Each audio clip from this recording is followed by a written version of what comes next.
今天咱们来分享反砂芋头的做法，外酥里嫩，香甜可口。做法也是非常的简单。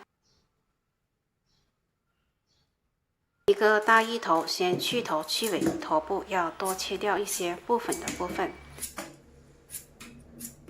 再将它清洗干净，将芋皮去掉。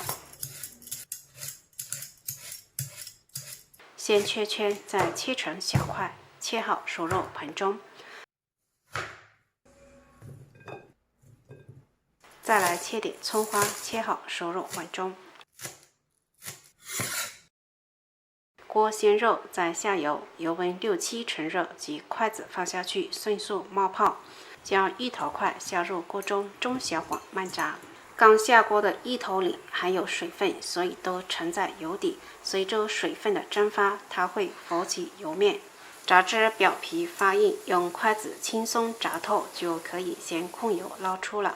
待油温再次升高，将芋头倒入锅中，再复炸30秒。复炸的好处，这里就不再多说了。炸好捞出控油，装盆中备用。 另起锅，倒入50克清水、200克白糖，开中小火将糖熬至融化。熬糖的过程要注意观察糖浆的变化，由大泡变成小泡时，倒入葱花，搅匀后关火，再倒入炸好的芋头，不停地翻炒。随着温度的下降，糖浆会开始慢慢反砂，像这样就可以啦。咱们的反砂芋头就做好了。